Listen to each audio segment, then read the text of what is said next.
Bonjour à toutes, bonjour à tous et bienvenue dans cette nouvelle édition des Masterclass de l'excellence commerciale. Aujourd'hui, vous êtes très nombreux pour apprendre à captiver votre auditoire et on a l'immense plaisir et l'honneur de recevoir Eric Bas. Bonjour Eric. Bonjour Roland, merci de m'accueillir. C'est une joie pour moi de pouvoir partager des notions de l'art oratoire. Partager des notions de l'art oratoire, partager aussi une passion, on le verra tout à l'heure. Alors, vous aussi, vous êtes passionné par les masterclass. Merci de votre fidélité. Vous êtes aujourd'hui plus de 400 inscrits pour écouter Eric. La semaine dernière, vous étiez également très nombreux pour écouter Nicolas Bouquet, qui est le directeur général adjoint de Gann Prévoyance, qui accompagne une organisation de 600 conseillers et qui nous a décrit la mise en œuvre d'une culture de coaching avec son organisation, avec des résultats tout à fait spectaculaires, puisque sous son leadership, la productivité commerciale de ces 600 conseillers a doublé. Doubler la productivité commerciale de ses conseillers, c'est possible en mettant en place une vraie culture de coaching avec ses managers. Vous pouvez retrouver cette masterclass sur notre chaîne YouTube ou sur votre plateforme de podcast préférée en tapant les masterclass Incentive. Voilà.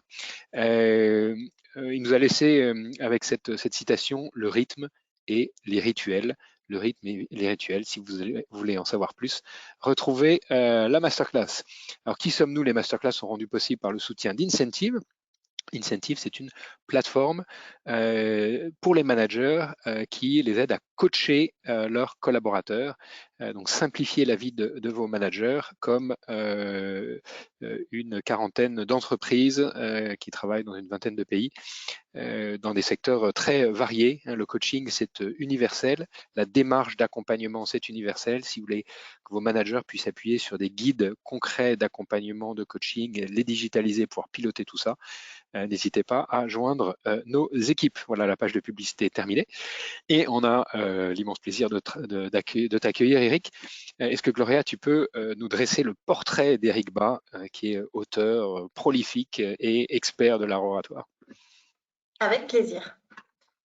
Eric Bas, vous commencez votre carrière professionnelle en tant que consultant informatique, mais vous voulez donner du sens à votre vie et vous vous intéressez au bien-être.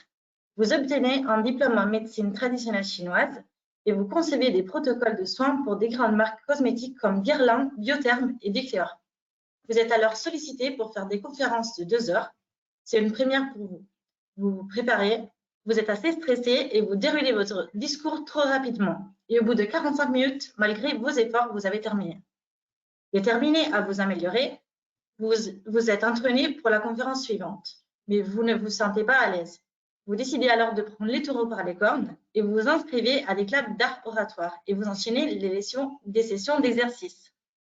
Vous vous passionnez pour le sujet et vous étudiez toutes les techniques qui permettent de capter l'attention du public, la gestuelle, le ton de la voix, les silences et bien sûr le contenu. Vos efforts ont été récompensés en 2020 lorsque vous avez remporté le prestigieux Distinguished Toastmaster Award, la plus haute distinction décernée par Toastmasters pour les relations exceptionnelles en matière d'art oratoire et de leadership. Vous approfondissez des anciennes méthodes et en créez de nouvelles et décidez de partager votre expérience dans une série d'ouvrages de référence. Vous avez publié plus de 20 dont La parole au cinéma, les grands discours des films célèbres, L'éloquence, un livre sur l'art d'écrire au discours, L'intégrale du discours, une Bible qui consolide tous les enseignements que vous avez rassemblés dans vos autres ouvrages dédiés chacun à des techniques d'ouverture du discours, la structure du discours, la finale du discours et le dernier, la mise en scène du discours. Vous nous faites l'honneur de votre présence et c'est un plaisir de vous accueillir aujourd'hui. N'hésitez pas à poser vos questions à Eric dans l'espace questions. Il y répondra en fin d'entretien. Alors Eric, quelle carrière diversifiée, c'est extraordinaire, toujours passionné. Tu as commencé comme musicien et dans les échanges qu'on avait juste avant de commencer cette masterclass, tu me disais, mais finalement, cette carrière de musicien, elle m'a toujours tenu à cœur et l'art oratoire, c'est une manière de retrouver le plaisir de la scène. Retrouver le plaisir de la scène, ce plaisir que tu es venu nous partager aujourd'hui. C'est une véritable passion avec tous les ouvrages que tu as écrits, avec le dernier, la mise en scène du discours, porter sa parole en public de manière engageante et mémorable. Tu es un insatiable perfectionniste finalement. Perfectionniste, oui, c'est vrai, j'aime que les choses soient bien faites, mais je me soigne quand même, parce que l'écriture m'a aidé à me soigner, parce qu'à un moment donné, si on veut publier, il faut s'arrêter, il faut accepter que le livre n'est pas parfait et qu'on n'a pas fait tout ce qu'on voulait, mais qu'il est suffisamment bien pour apporter quelque chose aux gens. Donc perfectionnisme et en traitement. En traitement. Eh bien, écoute, on est ravis de participer à ce traitement. On va structurer cet entretien, si ça te va, sur les trois grands sujets, l'ouverture, hein, la présentation et la conclusion d'un discours. Alors sur l'ouverture, les 30 premières secondes sont les plus importantes pour capter l'attention de son auditoire. Dans ton livre, tu parles de 4 missions qui forment un anagramme, hein, assis. On verra qu'il y a un deuxième anagramme qui est debout, donc assis et debout. Les deux grands modèles qu'on va explorer ensemble aujourd'hui. Assis, c'est pour capter l'attention pendant ces 30 premières secondes qui sont critiques. Est-ce que tu peux nous parler de ce framework assis? Oui, bah, assis, c'est un moyen mnémotechnique pour se dire qu'en fait, ce qu'on veut en tant qu'orateur, c'est que les auditeurs restent assis à écouter. Et donc, assis, c'est A comme attention, C comme connexion, I comme intérêt et S comme sujet. A, attention, parce que c'est la première chose à faire. En fait, ces 4 missions de l'ouverture sont à déployer dans cet ordre, à quelques exceptions près. Donc, on commence par attirer l'attention. Parce qu'avant de parler, il faut dire qu'on a quelque chose à dire. Il faut que les gens prêtent l'oreille. Il faut leur faire quitter leur conversation intérieure, leur pensée, pour qu'ils puissent écouter ce qu'on a à dire. Parce qu'aujourd'hui, en fait, on est dans une guerre de l'attention. L'attention, c'est peut-être ce qu'on a de plus précieux aujourd'hui à accorder à quelqu'un, parce qu'on est très sollicité par les journaux, la télévision, les jeux, vraiment des tas de choses qui nous sollicitent. Et cette attention-là, on ne peut plus l'accorder facilement à n'importe qui. Donc, on a besoin de savoir que quelque chose d'important va être dit. Et c'est ça l'idée de commencer l'ouverture par attirer l'attention, c'est dire attention, j'ai quelque chose d'important à vous dire. Alors Jacques Chirac, sur la connexion, il commençait toujours quand il allait dans une région ou dans un pays étranger, il commençait toujours par décrire quelque chose de formidable quand il était à Toulouse. Il disait ah mais le Capitole et puis le Rugby Club de Toulouse, ah, quelle merveille, etc. Il arrivait à créer cette connexion immédiate avec son auditoire. Et ça se retrouve dans le deuxième sujet, hein, de Assis, qui est la connexion. Exactement, la connexion, c'est très important pour qu'il y ait vraiment le courant qui passe, c'est vraiment le cas de le dire, il faut qu'il y ait une connexion. Et cette connexion, elle s'établit en montrant qu'on s'intéresse aux gens, comme le faisait Jacques Chirac, comme le faisait aussi un animateur qui était très connu en son temps, qui s'appelait Lucien Jeunesse, qui animait un jeu qui s'appelait le jeu des 1000 francs. Chaque jour, il était dans une petite ville, une petite bourgade différente, et avant de prendre la parole, il se renseignait sur la ville, et son exorde, avant que commence le jeu, c'était de présenter la ville et ses habitants, le monument, le héros national, etc. Et ça permet la connexion aux gens, ça montre que l'orateur s'intéresse à eux, qu'il prête attention, qu'il s'est documenté, et qu'il est vraiment là pour leur parler précisément à eux, et qu'il a appris à les connaître. Donc la connexion, c'est vraiment très important. Alors le troisième point, c'est l'intérêt. Et alors là, tu as une très jolie phrase. Non seulement le livre est passionnant, mais en plus c'est bien écrit. Tu as une très jolie phrase. Susciter l'intérêt revient à dire au public, j'ai quelque chose qui répond à votre besoin, qui peut satisfaire votre désir, qui peut calmer votre douleur. Personne ne t'écoutera s'il n'y trouve un intérêt pour lui-même ou pour l'un de ses proches. Et bien sûr, les gens ne peuvent écouter que s'ils ont un intérêt direct. On est un peu tous égoïstes. Si on n'a pas un intérêt dans une affaire, on n'écoute pas. Et l'intérêt, alors c'est pas, comme tu l'as dit, c'est pas forcément que pour soi. Ça peut être pour quelqu'un de proche. Hein. Si on prend la parole devant un public, on veut parler du suicide des adolescents, par exemple. Bon, il n'y a pas d'adolescents dans la salle, mais il y a des parents, il y a des éducateurs qui vont se sentir très concernés. Il y a des oncles, il y a des tantes qui peuvent être concernés par ça. Donc, du moment que la personne connaît quelqu'un qui peut être intéressé, elle-même va être intéressée pour pouvoir lui raconter. Donc c'est très important de susciter l'intérêt, de montrer qu'on peut répondre à un besoin, apporter une solution à un problème, satisfaire un désir, aider à progresser vers un rêve ou des objectifs, etc. Est-ce que l'intérêt, il y a une notion de provocation pour susciter l'intérêt, comme le font tous les journaux, toutes les chaînes de télé en continu, où on voit beaucoup d'images de violence provocantes, de débats contradictoires, etc.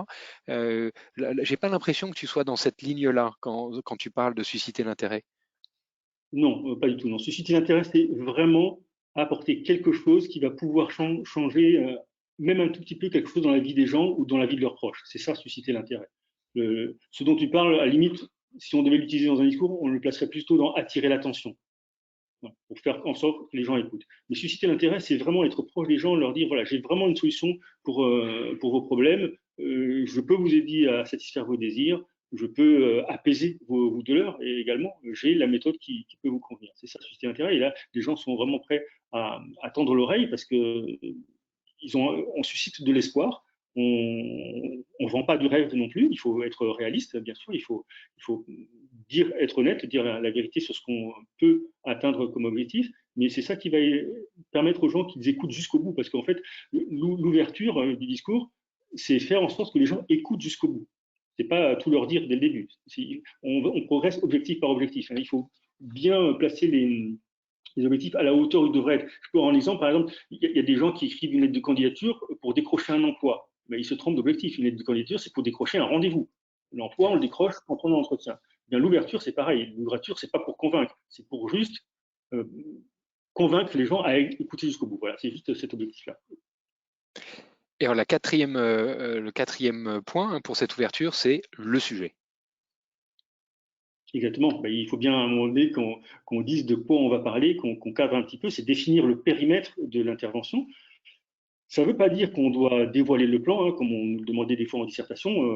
Parfois même au contraire, on a tout intérêt à ne pas développer le plan pour garder un effet de suspense, une surprise. Mais on peut aborder le sujet soit en donnant la thématique, soit en donnant des points, quelque chose de global. Je vais vous donner 3 astuces pour motiver vos équipes. Voilà, on sait où on va. On ne sait pas de quelles astuces il s'agit. On n'a pas dit numéro 1, ça, numéro 2, numéro 3. On va le découvrir chemin faisant. Et c'est ça qui va piquer leur curiosité, qui va donner envie d'aller jusqu'au bout. Juste en disant, je vais partager avec vous 3 astuces.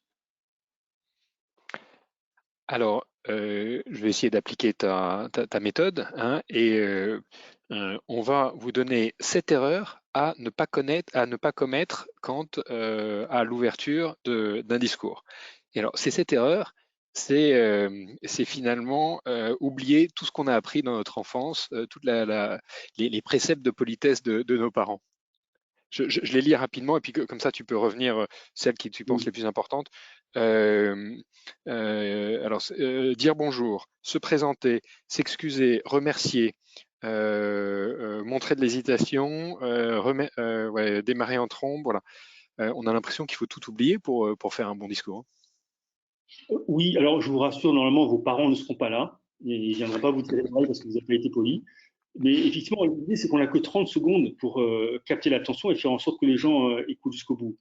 Si on commence par les salam alek, bon, ils vont dire, mais quand est-ce qu'il arrive au sujet? Et on va les perdre, ils vont retourner dans leurs pensées, ils vont retourner dans leur smartphone. Donc voilà, on ne dit pas bonjour, on ne se présente pas, on ne raconte pas sa vie, on ne dit pas je voulais vous parler de ça, mais en fait, j'ai bien réfléchi, c'est plutôt ça. On ne raconte pas les coulisses, les hésitations qu'on a eues, des difficultés, qu'on a bu 3 litres de café, tout ça, on s'en moque. On va directement dans le sujet sans perdre de temps. Ça, c'est vraiment très important parce qu'encore une fois, on n'a que 30 secondes. Donc, c'est tout de suite. Vous imaginez un James Bond qui commencerait par des errances, par des réflexions, des pensées. Non, James Bond, ça commence par l'action. C'est ça qu'on veut. C'est l'action, c'est être dedans, c'est aller droit au but.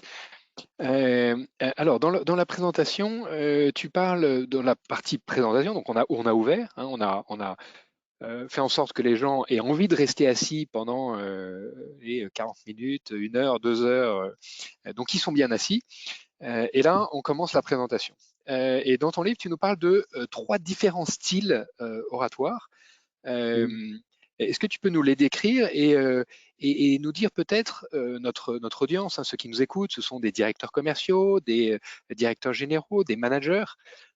Quels sont les styles qui sont le plus adaptés à un discours interne quand on doit parler devant ses collaborateurs?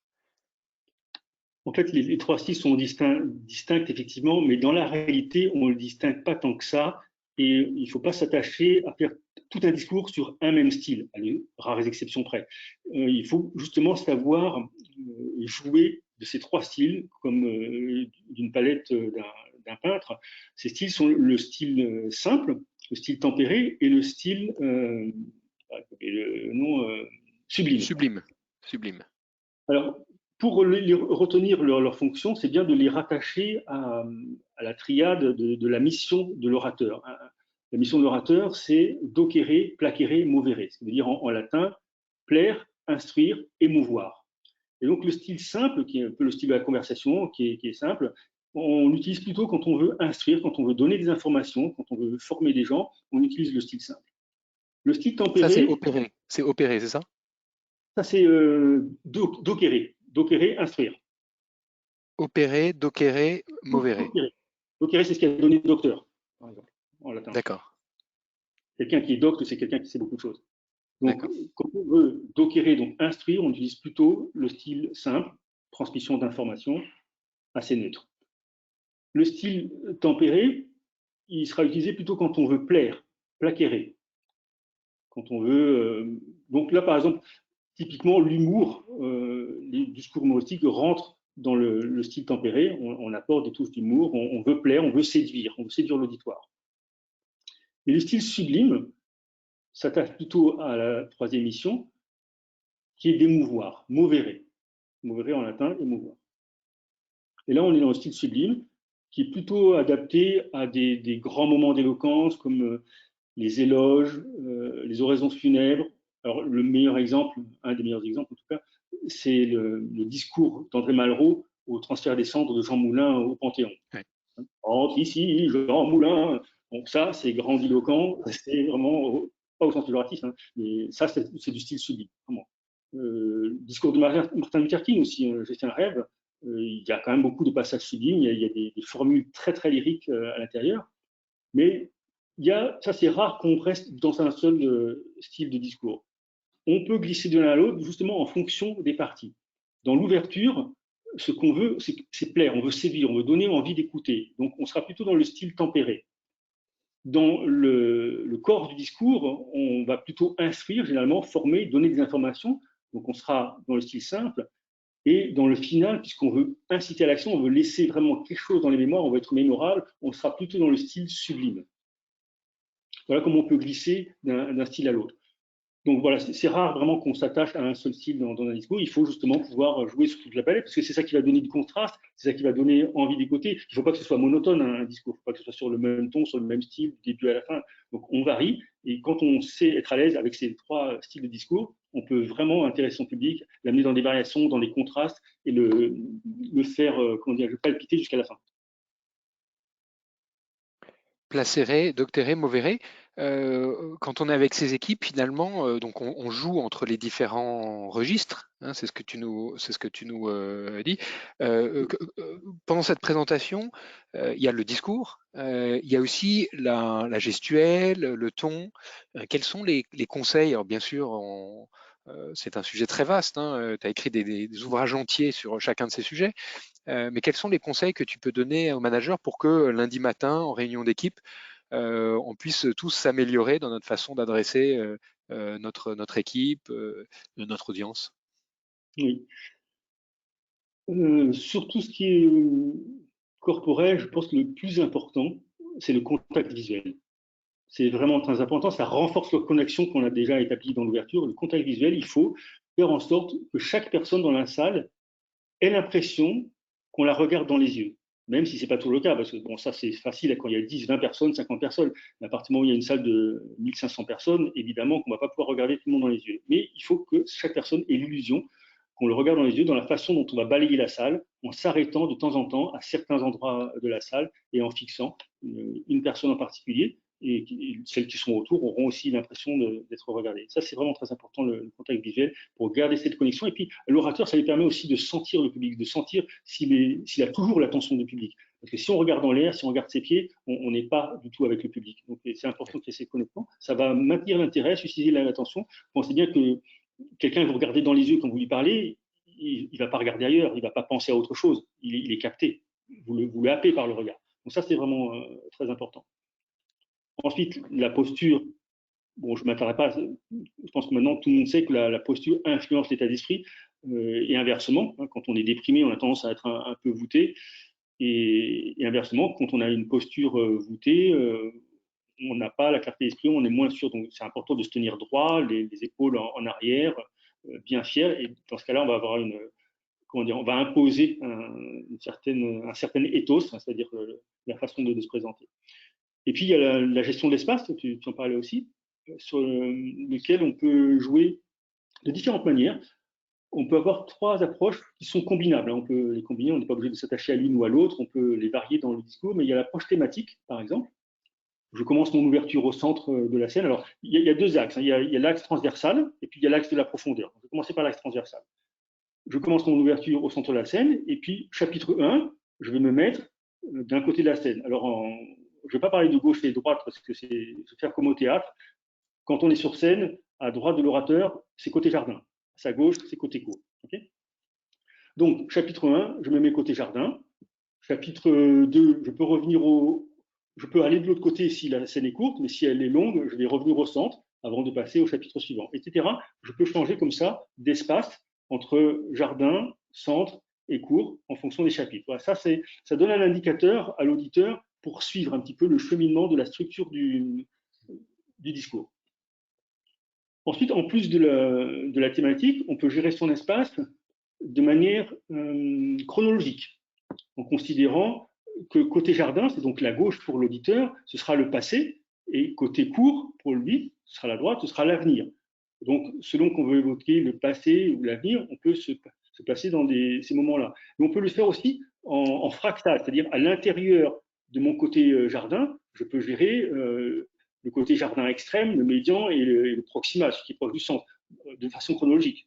J'étais dans un déplacement thématique à la base, et à l'intérieur de mon chapitre, je suis dans un déplacement chronologique. Voilà comment on peut combiner les choses. Et enfin, la dernière façon de gérer l'espace en transversal, je finirai ensuite par la profondeur, c'est plus subtil, c'est la gestion émotionnelle. Je ne sais pas si vous avez remarqué, si vous vous intéressez un peu à l'art pictural, les vierges à l'enfant tiennent dans leur très grande majorité, je n'ose pas dire tous parce que je ne connais pas tous les tableaux, mais on pourrait dire tous, tiennent leur petit bébé, le petit Jésus, sur le bras gauche. Alors, on pourrait dire c'est culturel, mais en fait, non. On s'est rendu compte que dans l'humanité entière, la majorité des mamans tiennent le bébé sur le bras gauche. Et c'est pas tout. Les grands primates le font aussi. Les chimpanzés, les gorilles, les orang-outans. Donc, les chercheurs se sont dit qu'il doit y avoir une raison. Et en fait, ils sont aperçus, il y a eu plusieurs explications, mais j'arrive à celle qui a été retenue, c'est que le côté gauche, qui est géré par le cerveau droit, gère l'émotionnel. Et donc, la maman, quand elle tient le bébé à gauche, elle sait qu'elle peut vraiment être très attentive à tous les micro-signaux de son bébé, qui peut être en demande de sein, enfin, il peut être en danger, tout ce que vous voulez. Elle sera plus attentive s'il est placé à sa gauche que s'il est placé à sa droite. Et de même, pour le bébé, lui aussi sera plus attentif parce qu'il a l'oreille droite collée contre le sein. Donc, il est plus attentif de l'oreille gauche, côté émotionnel. Et on s'aperçoit que même les gauchères font ça aussi. Donc, ce n'est pas une question d'être droitier ou gaucher. Et donc, dès qu'on veut parler à l'émotionnel, l'orateur, il a tout intérêt à se placer à la gauche de l'auditoire, donc côté jardin. Mais ça ne veut pas dire qu'on parle de l'émotionnel seulement de ce côté-là. Si on se trouve côté court, on peut parler à l'émotionnel, mais il faudra forcer un petit peu le trait. C'est exactement ce que font les mamans lorsqu'elles sont obligées de tenir le bébé du côté droit, parce qu'elles sont cassées le bras gauche, par exemple. Eh bien, elles vont moduler beaucoup plus la voix quand elles tenaient de l'autre côté, pour qu'il soit beaucoup plus attentif. Donc, l'orateur, il devrait faire pareil aussi. Si l'orateur veut parler d'émotionnel en étant côté court, il faudra qu'il exagère un petit peu, qu'il force le trait, qu'il soit plus dans les modulations, plus dans la variété vocale. Donc ça, c'est la gestion de l'espace d'un point de vue émotionnel. Maintenant, on peut parler de la profondeur. La profondeur, on recule quand on veut marquer la distance, le dégoût, la surprise, l'étonnement, et puis on va se rapprocher du public pour la confidence, l'intimité, confier un secret, pour la proximité ou renforcer la connexion. Voilà, pour toutes ces raisons-là, on peut se rapprocher du public. Voilà donc la façon dont on peut gérer l'espace. Ça peut paraître compliqué au départ, mais avec l'habitude, on arrive à jongler avec tous ces plans, en fait, ces différents plans qui se jouent là. On peut passer de l'un à l'autre, les empiler au gré de son discours, des émotions qu'on veut qu'on peut faire passer de la structure chronologique du discours ou thématique que l'on a. Et en fait, une fois que tu as parlé de la gestuelle, là, je vais très bref sur la gestuelle parce que j'ai un point de vue qui est peut-être assez différent de certains autres. Je pense que la gestuelle, il ne faut pas, surtout pas, à mon avis, s'y intéresser. Pourquoi? Si on travaille la voix, si on fait ces modulations, la gestuelle suit automatiquement. Ça vient appuyer la voix. Donc, si on a une gestuelle figée au départ, c'est parce qu'on n'a pas une voix qui porte, on ne module pas, on ne varie pas, on n'a pas d'accélération, de ralentissement, de montée, etc. Si on a tout ça, le geste y suit. Alors que si on s'attache à travailler son geste, on risque, c'est un risque, hein, d'aboutir à quelque chose de mécanique. C'est un risque. Bon, c'est pas à 100%. Les comédiens le font très bien. Un comédien, il peut raconter toutes les fêlures de son personnage avec un tout petit geste, mais il a travaillé beaucoup pour ça. Un orateur qui n'a pas le temps d'aller dans ce détail-là, il a tout intérêt à ne pas se préoccuper du geste et à travailler essentiellement ses intonations et le geste suivant. Les conseils qu'on a souvent quand on est orateur débutant, c'est de faire quelques gestes au début pour juste se décontracter, éviter de rester figé avec des épaules rentrées, ou voilà, et que ça permet de se libérer, faire quelques pas, faire quelques gestes, et puis après on les oublie et on se focalise sur son discours. Exactement. Alors, c'est cours de théâtre, là, côté jardin, côté cours, être du côté jardin pour parler aux émotions, à l'oreille gauche de nos éditeurs. Pour finir un discours, on a envie que tout le monde se lève et que ça soit une standing ovation. Et pour ça, tu as conçu ce modèle, hein, que tu as appelé Debout, qui permet de garder en tête les 4 idées qu'il faut avoir en tête pour bien finir son discours. Est-ce que tu peux nous décrire ce modèle de Debout?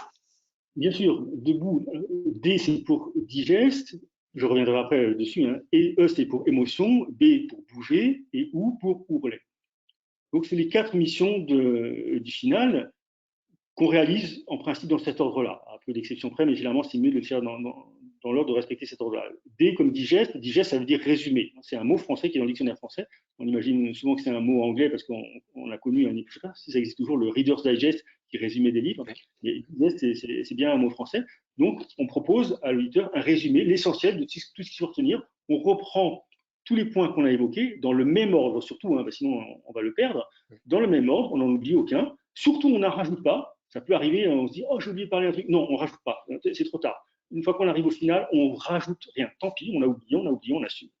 Mais sinon, on va créer de la confusion. Il vaut mieux avoir oublié quelque chose et faire en sorte que les gens retiennent ce qu'on a dit, et plutôt rajouter quelque chose et prendre le risque qu'ils mélangent. Donc, on répète les points dans le même ordre, sans argumenter. L'argumentation, on l'a fait dans le corps du discours. Donc là, c'est plus la peine d'argumenter. C'est juste, voilà les 4 points qu'il faut retenir. Tac, tac, tac, tac. C'est tout. Ensuite, après le digeste, on a debout émotion, le E comme émotion. Il faut amener de l'émotion. Parce qu'un discours, ça doit permettre aux gens de passer à l'action, mais ça doit aussi rester mémorable.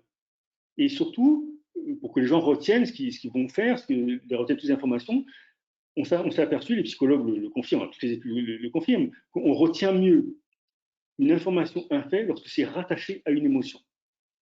C'est systématique. Par exemple, les notes du bac que j'ai eues, je ne m'en souviens pas du tout, mais aucune. Je me souviens d'une seule note.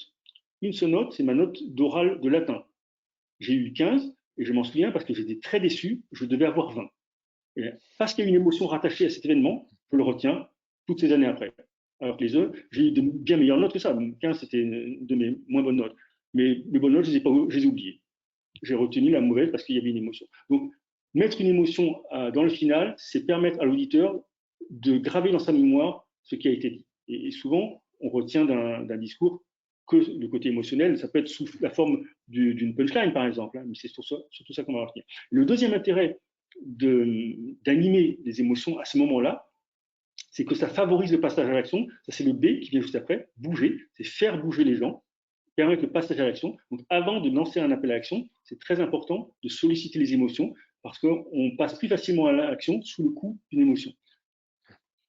Faire vivre une émotion, ça peut être tout simplement aider les gens à se projeter. Imaginez comment votre vie changerait si vous adoptiez cette solution. Voilà, ça, là, déjà, on est dans l'émotion. Il n'y a pas besoin d'en faire des tonnes. Hein. On ne va pas raconter une histoire à la Victor Hugo, juste comme ça. Aider les gens à se projeter. Alors, on peut créer l'émotion en projetant dans le positif, et puis on peut aussi créer l'émotion en suscitant la peur. Imaginez ce qui se passerait si jamais vous ne choisissiez pas ce produit. Voilà. Bon, il ne faut pas trop abuser de la peur, ou alors si on utilise la peur, moi je trouve que c'est bien de mettre du positif après. Voilà. On les laisse se plonger dans les affres de ce qui pourrait arriver s'ils ne prennent pas la solution, mais juste après, on reste dans le positif. C'est très important de dire le positif en leur faisant voir comment leur vie changerait, la vie de leurs proches, si jamais ils choisissaient la solution que vous leur proposez. Donc là, c'est l'appel à l'action. Ensuite, on leur explique les bénéfices, faire bouger les gens. Il faut qu'ils aient quelque chose à gagner. Ils ne vont pas bouger s'ils n'ont pas d'intérêt. On a suscité l'intérêt au début. Maintenant, il faut leur expliquer les bénéfices qu'ils vont avoir à adopter la solution, à faire ce qu'on leur demande de faire. Donc, il faut vraiment insister là-dessus. Les bénéfices pour eux ou pour leur entourage, hein, bien sûr, ou pour l'humanité. Ça dépend sur quel plan on est. C'est même encore mieux, quand c'est possible, d'avancer sur tous les niveaux. Voilà. Indiquer les bénéfices pour l'auditeur, les bénéfices pour sa famille, pour ses proches, ses amis, et pour le monde entier, pour la planète, parce qu'il y a beaucoup de gens qui ont à cœur de marquer le monde, de changer quelque chose dans le monde. On le voit pour le réchauffement climatique, on le voit pour des tas de sujets qui préoccupent les gens aujourd'hui. Beaucoup de gens ont envie de faire un peu de ça. Et alors, le dernier point, c'est ourler, c'est ciseler les dernières phrases. Hein. Voilà. L'ourlet, dans un vêtement, ça sert à quoi? Ça sert à faire en sorte que le tissu ne s'effiloche pas. Et si on veut que le discours ne s'effiloche pas, il faut un ourlet net et franc. Un discours qui s'effiloche, c'est quand, une fois qu'on a dit une phrase qui semblait être une conclusion, on continue encore à déliter, à revenir sur quelque chose. Et là ça s'effiloche. Non, il faut vraiment éviter ça. Il faut marquer un ourlet net et précis. Alors, ça peut être une punchline. Alors, pas une citation. J'entends des gens là qui pensent à la citation. La citation, je ne la conseille pas. Partout où vous voulez, en ouverture, c'est bien, ça peut attirer l'attention. Dans le corps du discours, ça peut servir d'argumentation. Mais à la fin, il est très important que le discours se termine par vos propres mots, pas par les mots d'un autre. Ce serait vraiment dommage. C'est votre parole qui est importante. Ce serait dommage de se cacher derrière la parole de quelqu'un d'autre, même si elle est valable, même si cette personne a l'autorité. Non, c'est l'orateur qui doit se terminer par ses propres mots. Donc, pas de citation. Mais en revanche, voilà, un ourlet net et précis, avec une phrase qui pourrait être citable. Voilà, votre phrase, ça sera une citation peut-être plus tard si c'est bien ciblé. Et la manière de savoir qu'on a un ourlet solide, c'est lorsqu'on n'est pas tenté de dire merci juste après. On termine la phrase, et si on peut résister à la tentation de dire merci, voilà, j'ai fini, c'est que l'ourlet était bon. Dès qu'on se sent obligé de dire voilà, j'ai fini, alors, non, ça n'allait pas. C'est le bon test. C'est le crash test du final. Ne pas dire merci. On retrouve ces bonnes règles de bienséance qu'il faut oublier. Pour finir, ça passe très vite. Là, on a déjà dépassé notre demi-heure. Quel est ton discours préféré, celui qui t'a le plus marqué? J'en ai beaucoup de discours préférés et ceux qui sont mes préférés, je pense que tout le monde les connaît, donc je ne vais pas m'attarder sur cela. Je pense à J'ai fait un rêve, Martin Luther King, je pense à les discours de Gaulle. Alors, lui, il est SDF tout seul là-bas et il dit je suis la France. Il faut quand même avoir la foi hein, pour dire ça. Il n'a pas un sou, il est condamné à mort, il est privé de tous ses biens, et sa femme ne l'a même pas encore rejoint avec les enfants. Il dit je suis la France, suivez-moi. Donc ça c'est extraordinaire. Winston Churchill aussi, j'adore. Mais je voudrais attirer votre attention sur un discours qui est moins connu et qui est un exemple pour moi de connexion au public. C'est le discours, alors il n'a pas eu beaucoup de temps pour préparer, c'est le discours qu'a fait Ronald Reagan à l'occasion de l'accident de la navette Challenger dans les années 80, je crois que c'est les années 80, la navette Challenger a explosé au décollage, avec à son bord, si je me souviens bien, 7 personnes. Il y avait 6 astronautes et une institutrice qui devait, depuis là-haut, faire un cours à ses élèves. Et c'est un modèle de connexion parce que Ronald Reagan s'adresse à tous les publics. On dit qu'un orateur doit s'adresser à un public, le connaître. Donc, déjà, c'est pas mal de s'adresser à un public, mais lui, il s'adresse à plusieurs publics. Dans son discours, qui est très court, hein, ça doit faire peut-être 7 minutes, 10 à tout casser, il s'adresse aux familles des astronautes, et il le fait avec une sincérité époustouflante. Déjà, dès le début, il associe sa femme Nancy à ce discours, hein, donc c'est vraiment touchant, et on sent qu'il est vraiment peiné, hein, il a une sincérité incroyable. Il s'adresse aux familles des astronautes, parce que tout le monde est mort hein, quand même dans cette explosion-là. Il s'adresse aux collaborateurs de la NASA, qui sont aussi touchés par le drame, parce que tout le monde a travaillé à ce projet-là, et ils perdent des collègues. Il s'adresse aux élèves parce que les élèves, sachant qu'il y avait une maîtresse qui partait, et tous les gosses, ils étaient devant la télévision, ils ont vu, c'est un choc quand même, vous imaginez, pour des enfants, de voir une maîtresse exploser en poste, ça aurait pu être leur maîtresse. Et d'ailleurs, c'était présenté comme la représentante de toutes les maîtresses des États-Unis et même du monde. Donc, il s'adresse aux élèves aussi pour les rassurer, il s'adresse à la famille de la maîtresse, il s'adresse au corps enseignant, il s'adresse également à la nation américaine, évidemment, et il va même jusqu'à avoir un mot pour les concurrents russes qui sont aussi dans la course à l'espace. Donc pour moi, c'est vraiment un modèle de connexion au public à écouter et à réécouter pour voir comment on peut s'adresser à plusieurs publics en même temps en très peu de temps. Eh bien voilà un merveilleux ourlet. Alors pour t'éviter de finir par une citation, puisque tu nous as dit que il fallait surtout pas le faire, je vais la mettre à l'écran. C'est la citation que tu as choisie, parce que c'est une question qu'on me pose traditionnellement. Ne laisse personne venir à toi sans qu'il ne reparte meilleur et plus heureux. Une merveilleuse citation de Mère Teresa. Ce qui est certain, c'est que aujourd'hui, on est tous venus, là, plus de 400 personnes à toi, et on repart un peu meilleur et un peu plus heureux. Un immense merci pour ce partage. Pour résumer, alors les livres de référence d'Éric Bas, l'intégrale du discours, qui rassemble l'ensemble des ouvrages qui ont été écrits spécifiquement sur l'ouverture, sur le final, sur la présentation, etc. La parole est au cinéma, 52 discours marquants du grand écran à offrir, à lire et à relire. C'est toujours passionnant. Journal de gratitude aussi, parce que tu as aussi écrit beaucoup sur le bien-être, sur le bonheur, et là c'est zen, journal de gratitude à remplir en pleine conscience. Et puis un livre qui t'a beaucoup inspiré au début de ta carrière d'orateur, un livre de Dale Carnegie, Comment parler en public. Et puis, on a également voulu mettre en avant un livre, Talk Like TED, les 9 secrets pour parler comme des orateurs dans les TED Talks, et un TED Talk particulièrement inspirant de David J.P. Phillips, 110 techniques de communication public speaking. C'est un TED Talk qui est génial parce qu'il met en scène directement les recettes qu'il donne. Donc voilà pour aller plus loin. Et puis bien sûr, le dernier ouvrage d'Éric, la mise en scène du discours, où vous retrouverez les éléments qu'on a parcourus aujourd'hui. Voilà, je vous donne, pour ceux qui doivent partir, je vous donne rendez-vous, alors pas la semaine prochaine parce que c'est jeudi de l'Ascension, mais la semaine d'après, avec un thème magnifique aussi, être heureux au travail, avec Gaël Châtelain-Berry, qui est le créateur de Happy Work, le podcast francophone le plus écouté sur le bien-être au travail. Il a une communauté extraordinaire qui le suit, et il a publié Happy Work.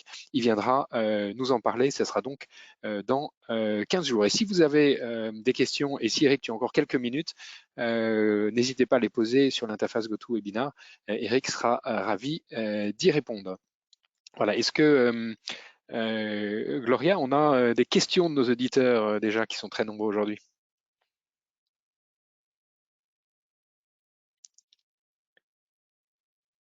Alors, Gloria, est-ce que tu nous entends? Oui, est-ce que vous m'entendez là? Oui, on t'entend, parfait. Oui, ok. Du coup, on a beaucoup de questions aujourd'hui. La première question de Rafika. Comment, selon vous, peut-on gérer les blancs qui font qu'on oublie ce qu'on veut dire et qui peuvent des fois survenir à n'importe quel moment de notre présentation? Comment on peut gérer les blancs, c'est ça? Les trous de Comment mémoire. gérer les blancs quand on a Oui. un blackout, quoi? On ne sait plus du tout Oui. de quoi on doit parler. Quand on ne sait plus du tout de quoi on va parler. Alors, il y a plusieurs techniques, on peut les enchaîner d'ailleurs. On peut tout simplement comment dire, se lancer dans un exercice, dire tout d'un coup, tiens, mais j'ai un exercice à vous faire, et puis placer l'exercice, bon, il faut qu'il soit à propos, hein, par exemple, voilà, présentez-vous les uns les autres, je ne sais pas quoi. Pour un exercice, il faut toujours avoir des petits exercices dans sa poche, et puis le temps que l'exercice se passe, en 2 minutes, on devra remonter en selle. Donc il y a cette possibilité-là.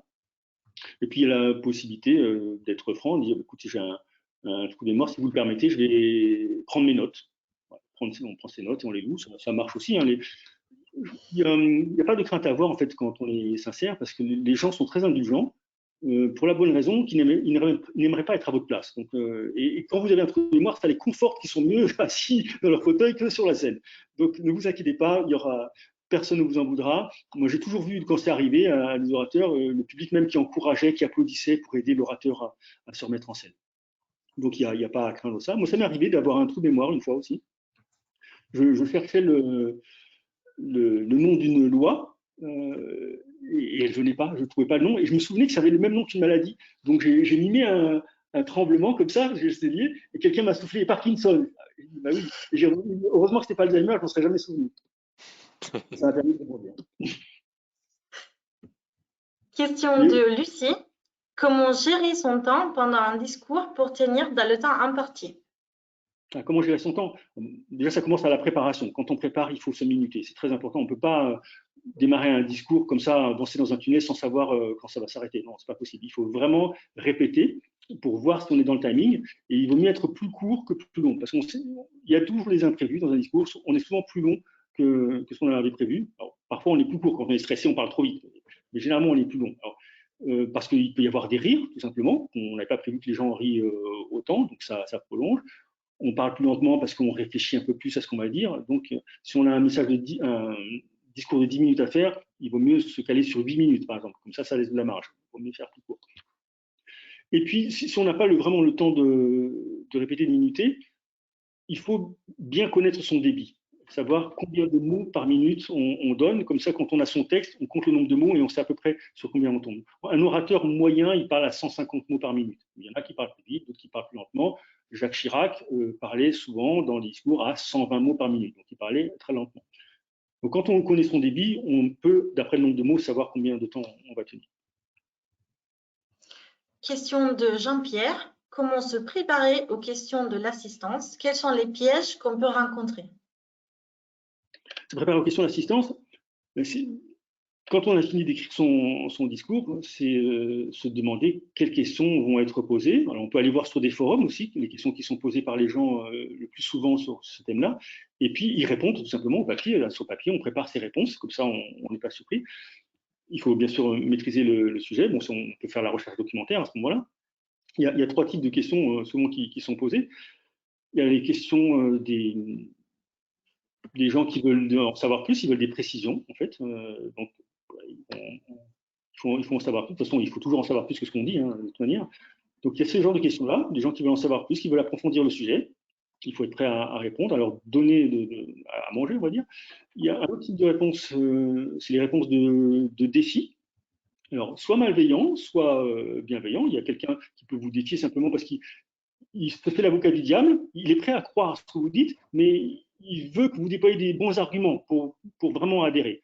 Et puis, il y a les questions de défi de la personne malveillante, c'est beaucoup plus rare, qui cherche à vous mettre en difficulté. Bon, ça aussi, ça se prépare. Hein, il faut vraiment préparer toutes les questions difficiles. Et puis, la troisième type de question, qui est très intéressante, très valorisante, c'est les questions qui vont porter sur vous. Et ça, c'est une bonne nouvelle parce que ça veut dire que si la personne s'intéresse à votre personne, c'est qu'elle a aimé vos discours, elle a envie de vous connaître, elle aimerait presque prendre un café avec vous. Donc ça, c'est des bonnes choses aussi. Donc il faut être prêt à se dévoiler un petit peu. Il faut donner un peu de sa vie quand on vous pose la question. Il ne faut pas dire un nom confidentiel. Il faut donner un petit peu. C'est ça qui va vous rendre humain. Parce que la session de questions-réponses, souvent on en a peur. Mais en fait, je trouve que c'est une chance. C'est une chance de se montrer sous un autre jour, de se montrer plus détendu que pendant le discours, spontané, plus naturel, et donc d'être plus séduisant au sens orateur du terme. Donc c'est un grand moment, je trouve, les questions-réponses, c'est une chance. Il ne faut vraiment pas en avoir peur, et c'est très rare qu'il y ait des personnes malveillantes. Les gens sont bienveillants, ils ont envie, même si vous avez été mauvais, de toute façon, ils ont pitié, ils n'aimeraient pas être à votre place. Donc, ils vont poser des questions de façon intéressée. Dernière question de François. Comment repérer quand on perd l'attention du public? Est-ce qu'il y a des techniques pour relancer l'attention de l'auditoire? Comment repérer qu'on perd l'attention du public? S'il y a beaucoup de gens qui sont dans leur téléphone, beaucoup, hein, vraiment beaucoup. Parce que si on a quelques-uns, il n'y a pas forcément à s'inquiéter, il y a des gens qui prennent des notes dans leur téléphone. Donc s'ils sont en train de lire leur téléphone, c'est pas qu'ils sont forcément en train de lire leurs emails, leurs SMS, ils sont peut-être en train de prendre des notes. Mais si c'est toute la salle, là, vous avez perdu l'attention. Si les gens parlent entre eux aussi, vous n'avez plus l'attention du tout. Et comment la récupérer? En interagissant. L'interaction avec le public, c'est ce qu'il y a de mieux pour la récupérer. Donc, vous posez des questions, pas des questions rhétoriques, hein, c'est les questions rhétoriques qui ne répondent pas, mais questions pour qu'ils répondent. Vous faites voter, par exemple, qui est déjà allé à cet endroit, voter, lever la main, ou alors par applaudissement. Quand on a perdu l'attention, c'est encore mieux de faire un vote par applaudissement. C'est ce que font beaucoup les stand-uppers. Souvent, les orateurs, ils font un vote par main levée. Mais les stand-uppers, ils font un vote par applaudissement, ça relance l'énergie, ça met de l'ambiance, ça réveille ceux qui dormaient, et donc ça c'est une bonne chose pour relancer.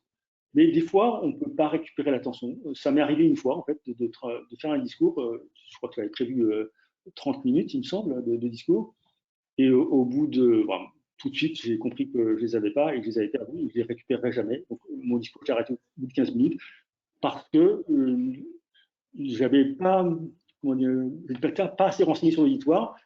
En fait, c'était une communauté. Voilà. C'était un discours devant une communauté, une diaspora à Paris, d'une certaine communauté, et c'était leur repas annuel quasiment, où c'était un repas de charité ou de faire des dons pour l'acquisition d'un terrain au pays où ils venaient. Et donc, leur seul intérêt, c'était d'être ensemble, de manger leur plat traditionnel. Et donc, moi, ce que j'avais raconté, ça ne les intéressait pas du tout. Donc là, c'était irrécupérable. J'ai cru au début que c'était de ma faute, mais les deux orateurs qui sont passés derrière, ils se sont vautrés aussi. Donc, ça m'a rassuré. Et ben, si on devait faire un vote par applaudissement, aucun doute que tu le remporterais haut la main. Un immense merci, Eric. Grâce à toi, on a balayé les grandes racines du discours latin, placere, docere, movere. On a eu des cours de théâtre sur le côté jardin, le côté cour. Et je finirai en utilisant un de tes conseils. Imaginez comment votre vie changerait si toutes vos prises de parole étaient aussi passionnantes que celles d'Eric Bas aujourd'hui. Eric Bas, auteur de la mise en scène du discours. Un immense merci pour ta présentation aujourd'hui. On a été très très heureux de te recevoir, absolument passionnant et c'est toujours passionnant d'entendre quelqu'un de passionné. Je vous donne rendez-vous à tous, non pas la semaine prochaine, mais la semaine d'après, pour apprendre comment être heureux au travail avec Gaël Châtelain-Berry, auteur de Happy Work. Merci à tous de votre fidélité. Très bonne journée et à très vite.